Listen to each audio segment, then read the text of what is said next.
السلام علیکم، میں ہوں اسما نواز اور آج بہت اسپیشل ویلاگ کے ساتھ آپ کے سامنے حاضر ہوں۔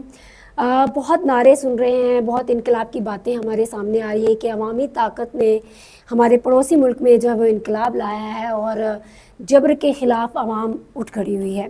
پاکستان کے حوالے سے بھی یہ بات کی جاتی ہے کہ بڑے وہاں پہ جدوجہد رہی ہے 1971 میں کیا ہوا، اور آج بھی ہم شاید اسی سچویشن کا شکار ہیں۔ اس حوالے سے میں بہت شکر گزار ہوں، بہت سینئر ہمارے رہنما اور ہماری صحافت کے لیے بڑی قربانیاں دی ہیں انہوں نے، بڑا میں شکریہ ادا کرتی ہوں کہ وقت دیا ہے۔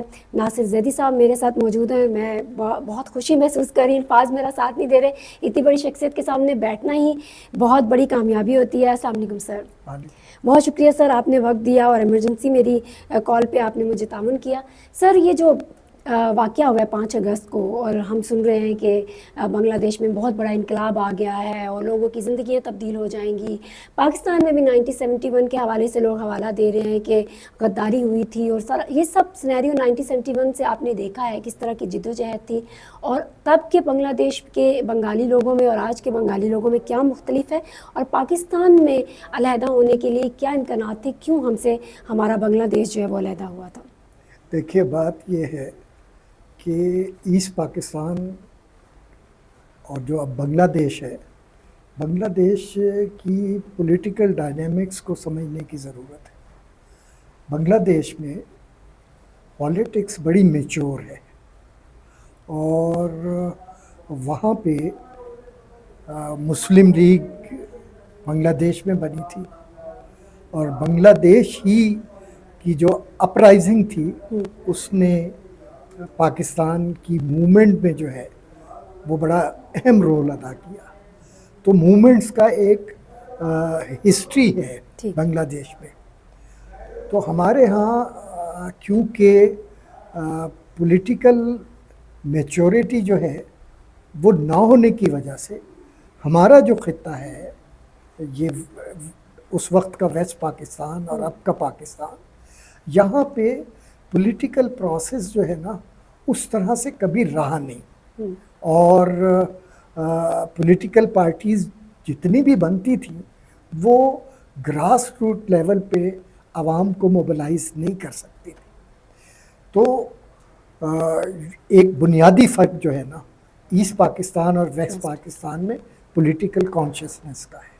دوسرا بڑا جو ڈائلیما ہے سب کانٹیننٹ کی پالیٹکس کا، وہ یہ ہے کہ دونوں جگہ پہ کانسٹیٹیوشنل پروسیس جو ہے نا وہ کبھی بھی سموتھ نہیں رہا، ہمیشہ اپس اینڈ ڈاؤن آتے رہے۔ ایسٹ پاکستان میں آپ دیکھیے، جس لیڈر نے بنگلہ دیش بنایا، بنگلہ دیش کی موومنٹ کو ایک نئی جہت دی، اس لیڈر کے ساتھ 75 میں فوج نے جو ہے وہ اس کے خاندان کو مار دیا۔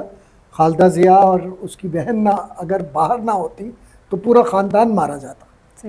تو یہ ڈائلیما ہے، یہ ہسٹری ہے نیگیٹو پالیٹکس کی، کہ وہاں پہ بھی جو ملٹری اسٹیبلشمنٹ ہے وہ ڈکٹیٹ کرتی ہے۔ یہ ابھی جو ایک انقلاب سامنے آیا ہے، 15 سالہ حکومت رہی ہے حسینہ واجد کی، اور اگر آپ 75 کی بات کرتے ہیں اس کے بعد ان کو دوبارہ موقع ملا اور بہت دفعہ 2 دفعہ وہ حکومت میں رہی، پھر وہ تبدیلی کیوں نہیں لا سکی اور عوام کی سوچ کو کیوں نہیں بدل سکی؟ شاید ان کی کارکردگی ایسی نہیں رہی۔ نہیں، میں ایک تو بنیادی چیز ہے کہ ہمارے ہاں پالیٹکس جو ہے نا، کیونکہ ہمارے جیسے ملکوں میں، بنگلہ دیش اور پاکستان جیسے ملکوں میں اکانومی جو ہے وہ سب سے بڑا مسئلہ ہے۔ اکانومی اگر اسٹرینتھن نہیں ہوگی، لوگوں کو روزگار نہیں ملے گا، غربت کی سطح سے نیچے جائیں گے لوگ، اور لوگوں کے بے شمار پرابلم ہوں گے، تو ان پرابلم کو ریڈریس کرنے کے لیے ایک میسو ریفارمز کی ضرورت ہے۔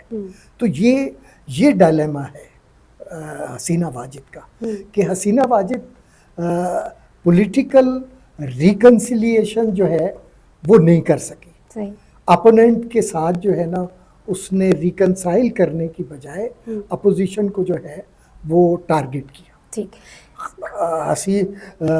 خالدہ ضیاء جیل میں گئی, اس کی پارٹی کو انڈیپینڈنٹلی آپریٹ نہیں کرنے دیا گیا, اور جتنے چھوٹے گروپس تھے, جماعت اسلامی یا یہ دوسرے لوگ تھے, ان کے خلاف بھی بجائے اس کے کہ ریکنسائل کرتے کہ 71 میں جو کچھ ہو گیا, اب آزادی کے بعد ملک کے اندر جو لوگ, جو پولیٹیکل فورسز ہیں, ان تمام کو جو ہے نا ساتھ لے کے چلنا چاہیے, کیونکہ ڈیموکریٹک رائٹ ہے. صحیح. بنگلہ دیش میں حسینہ واجد کے ساتھ جو سب سے بڑا المیہ ہوا کہ اس کا مائنڈ سیٹ جو ہے وہ اتھارٹیرین, ایبسولوٹ پاور جب آ جائے نا تو پالیٹیشینز جو ہے وہ اتھارٹیرین ٹرینڈ کی طرف چلے جاتے ہیں. تو وہ جو اتھارٹیرین ٹرینڈ تھا, اس نے اس کے باوجود کہ بنگلہ دیش کی اکانومی جو ہے وہ بہتر ہوئی حسینہ واجد کے دور میں, اکنامک انڈیکیٹر بہتر ہوئے, لوگوں کو روزگار کے زیادہ مواقع ملے, فارن ایکسچینج ریزرو جو ہے نا وہ آج بہت زیادہ بڑے, وہاں پہ اکانومی بہتر ہوئی.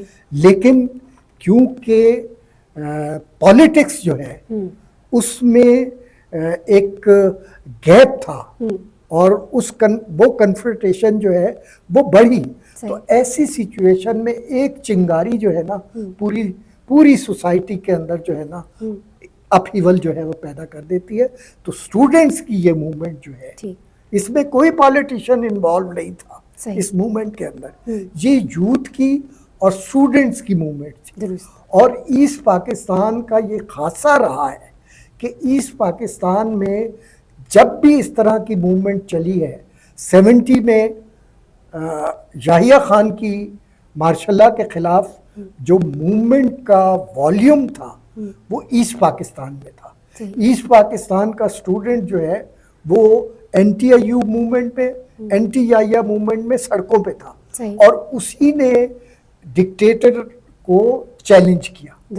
اور یہ بات بھی نوٹ کرنے کی ہے کہ جب مادر ملت کے الیکشن ہوئے, یہی مجیب الرحمان جو ہے مادر ملت کا چیف سپورٹر تھا, اور اسی کمپین کے نتیجے میں ایسٹ پاکستان کی پولیٹیکل کانشسنس کا اندازہ آپ یہ لگائیں کہ ایسٹ پاکستان میں محترمہ فاطمہ جناح جو ہیں وہ جیتی تھیں, اور ویسٹ پاکستان میں وہ ہاری تھی. تو یہ جو ایک وہ ہے کہ وہاں کی پولیٹیکل لیڈرشپ جو ہے وہ میچور تھی, لیکن انڈیپینڈنس کے بعد جو ہے ٹرینڈ جو ہے وہ اتھارٹیرین رول کی طرف چلا گیا. اور یہ ہمارے ہاں ہوتا ہے کہ پالیٹیشنز کے ہاتھ میں جب پاور آتی ہے تو وہ ایبسولوٹ پاور کی طرف جاتے ہیں, اور جب کہ پالیٹیشین جو ہے اپنے آپ کو سیویئر سمجھنا شروع کر دے تو ان کے اندر فاشسٹ ٹرینڈ جو ہے وہ آ جاتے ہیں. یہ بنگلہ دیش میں ہوا. سر, جس طرح آپ نے بات کی کہ 1970 میں بھی بنگالی اسٹوڈنٹس نے یہ تحریک کا آغاز کیا, آج کے بھی ہمارے طلباء کہاں پہ ہیں, اور تب کے طلباء کی بھی سوچ میں کیا فرق تھا, اور جنرل ضیاء کا ٹائم تھا, اس وقت بھی ہم جد و جہد دیکھتے ہیں. کیا بنگلہ دیش والا انقلاب جو ہے وہ پاکستان میں بھی آ سکتا ہے, اور کیا صحیح معنوں میں بھی بنگلہ دیش میں انقلاب آیا ہے یا صرف ایک نعرہ ہے؟ دیکھیں, بنگلہ دیش جیسی صورتحال پاکستان میں نہیں. پاکستان میں تمام میجر پولیٹیکل پارٹیز, آپ مجھ سے اتفاق شاید نہ کریں, لیکن تمام پولیٹیکل پارٹیز جو ہے وہ اسٹیٹس کو کی پولیٹیکل پارٹیز ہیں. اسٹیبلشمنٹ کے ساتھ کوآپ ہو کے, کوآرڈینیٹ ہو کے, ان کے سبسروینٹ بن کے جو ہے نا پاور کی دوڑ میں جو ہے وہ ان ہوتی ہے. لیکن ایسٹ پاکستان میں جس طرح کی اپ رائزنگ ہوئی ہے اس میں پالیٹکس کا رول نہیں ہے, اسٹوڈنٹس کا رول ہے. ہمارے ہاں کی جب آپ بات کرتے ہیں کہ ہمارے ہاں ضیاء الحق نے آتے کے ساتھ جو سب سے بڑا کام کیا کہ جو لیڈرشپ کی نرسری ہے کہ اسٹوڈنٹس یونینز کو بین کر دیا. جب اسٹوڈنٹس یونین پہ بین ہوا, بین کے بعد ایک جو لیڈرشپ ایمرج کرتی تھی اور ڈائلاگ اور ڈیبیٹ ہوتا تھا اس کا فقدان ہو گیا. تو اس کی وجہ سے پالیٹکس میں نوجوانوں کا رول جو ہے وہ منیمائز ہو گیا اور ڈومینیشن جو ہے وہ اتھارٹیرین مائنڈ سیٹ کی ہو گئی. ایک خاص قسم کا نیریٹو جو ہے نا وہ اس وقت یہاں پہ موجود ہے. اس نیریٹو کے خلاف جو ہے وہ آپ نہیں جا سکتے. تو یہ فرق ہے وہاں اور یہاں میں. وہاں اسٹوڈنٹس یونینز ہیں, آج بھی اسٹوڈنٹس نے تمام مطالبات ماننے کے باوجود شیخ حسینہ واجد نے جو ہے وہ تمام مطالبات مان لیے تھے اور صرف کوٹے کا مسئلہ تھا. آخر میں انہوں نے مطالبہ کیا کہ شیخ حسینہ واجد جو ہے وہ ریزائن کریں. تو اس حوالے سے ایک پوائنٹ یہ بھی ہے کہ وہاں کی پوری موومنٹ جو ہے جب نوجوانوں کے ہاتھ میں ہوتی ہے, پالیٹکس کو آپ آئسولیٹ کر دیتے ہیں, تو وہاں پہ مختلف قسم کے جو عناصر ہیں وہ انوالو ہوتے ہیں اور وہ عناصر جو ہے نا وہ پھر رول ادا کرتے ہیں. بہت شکریہ اس کے نتیجے میں یہ ساری صورتحال جو ہے وہ ایمرج. بہت شکریہ سر, آپ نے وقت دیا اور اتنی انفارمیشن ہمیں ملی. میں تو یہ آپ سے درخواست کروں گی کہ ہسٹری آف پاکستان کے ساتھ ہمارے نام سے ایک پروگرام ہمارے ساتھ آپ کاپ اپ کریں تاکہ ہم آپ کے تجربات سے سیکھ سکیں, کیونکہ ہماری یوتھ جو ہے وہ قربانیوں سے میرے خیال سے ناواقف ہے اور اسی لیے ہمارے ہاں انقلاب اور اپنے وطن کی محبت کا جذبہ دم توڑتا جا رہا ہے, جس کو زندہ ہم کر سکتے ہیں آپ جیسے لوگوں کے ساتھ بات کر کے اور آپ کی تحریکیں اور آپ کی جدوجہد سن کر. آپ سے پھر ملاقات ہوگی, تب تک کے لیے اسما نواز کو دیجیے اجازت. اللہ حافظ. بہت شکریہ سر.